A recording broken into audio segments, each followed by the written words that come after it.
Existem diversos tipos de violência contra o idoso, que acabam se expressando de maneira muito ampla, tanto física quanto psicológica e socialmente. Um dos fatores que mais agravam é porque muitas vezes ela é consequência de uma quebra de expectativa positiva da pessoa idosa em relação às pessoas que a cercam, sobretudo filhos, cônjuges, parentes e amigos. Portanto, a violência contra o idoso é muito ampla e complexa, mas podemos separá-las em algumas formas principais: estrutural, institucional, interpessoal, abuso físico e ou psicológico, maus tratos físicos ou psicológicos, violência sexual, abandono, negligência, abuso financeiro e econômico e violência medicamentosa. Vamos conhecê-las com mais detalhes.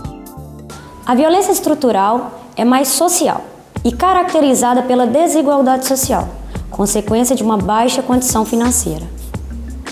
A violência institucional é a causada em instituições de longa permanência, como asilos.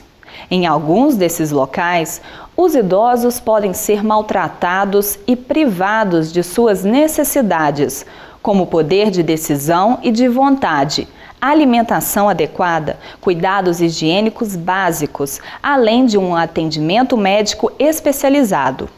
Já a violência interpessoal está diretamente ligada ao contexto familiar e suas atividades do cotidiano. Neste caso, o idoso é privado de participar de sua vida social em relação ao meio que o cerca. Os maus tratos físicos e abusos físicos são os mais conhecidos e é caracterizado pelo uso da força física ao obrigar o idoso a realizar o que não deseja ou até o que não tem condições de realizar, provocando assim ferimentos ou até levando à morte. Outra forma é a violência psicológica, que é muito ampla e nela se enquadra todo e qualquer tipo de humilhação relacionada à agressão verbal e ao isolamento social, muito comum de ocorrer por falta de paciência com o idoso. O abandono se caracteriza pela ausência de amparo e proteção familiar, institucional e governamental ao idoso. A negligência trata-se da recusa ou omissão de cuidados básicos inerentes aos idosos que devem ser realizados pela família, responsável ou instituições no qual o idoso reside. Veja neste caso o idoso residindo em local bagunçado, sujo, com umidade, sem qualquer condições de higiene e de atenção, prejudicando inclusive a sua saúde. Já a violência medicamentosa se caracteriza pela ausência de cuidado com os horários dos remédios do idoso e até mesmo a não disponibilização do mesmo. O abuso financeiro e econômico é a exploração ilegal ou imprópria dos idosos, ou utilização não consentida de seus recursos financeiros e patrimoniais. É uma forma de violência bastante comum com membros da família, como os filhos e os outros. Eles passam a administrar e chegam a ficar com toda a aposentadoria do idoso.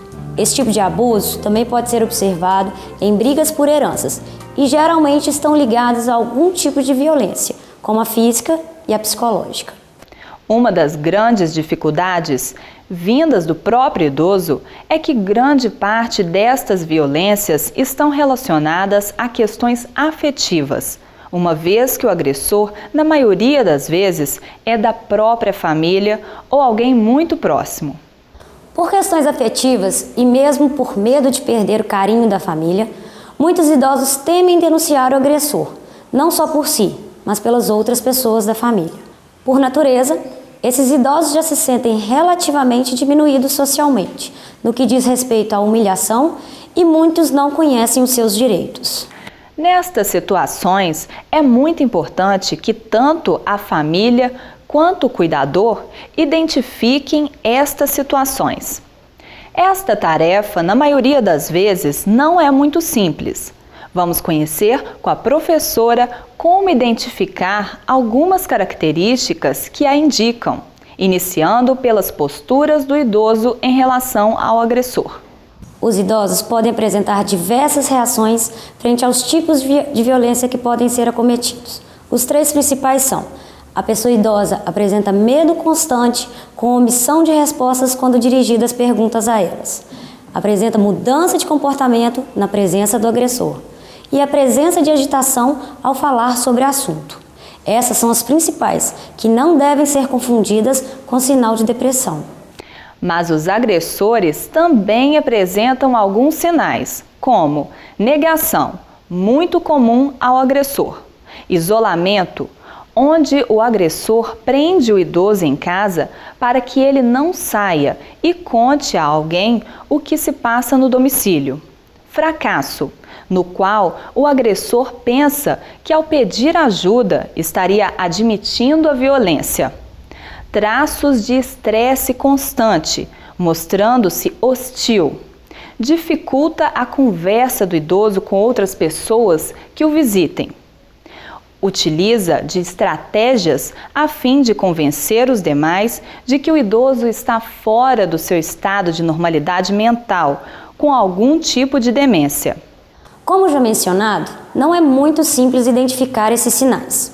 Mais complexo ainda é como agir nesses casos, principalmente na situação de um familiar diretamente envolvido na agressão. Vamos conhecer os principais entraves encontrados nessas situações. São muitas dificuldades encontradas pelos profissionais cuidadores de idosos ao lidar com a violência e os maus tratos contra os idosos. Não há identificação específica e correta dos sinais de agressão contra idosos. Inexistência de protocolos para detecção de maus tratos aos idosos, intervenção e avaliação nessas circunstâncias de violência. Existência de sentimentos de impotência dos profissionais diante da situação, repercutindo com o medo de represálias contra a pessoa idosa por parte do agressor ou de envolvimento legal. O problema é que, infelizmente, apesar das políticas públicas que defendam o direito dos idosos no Brasil existam, elas não foram consolidadas ou estão em processo de consolidação. Como o cuidador também está muito atrelado aos familiares, de forma geral, ele não tem muito o que fazer para proteger o idoso da maioria das violências contra o idoso, ou mesmo desconhece quando ele sofre qualquer tipo de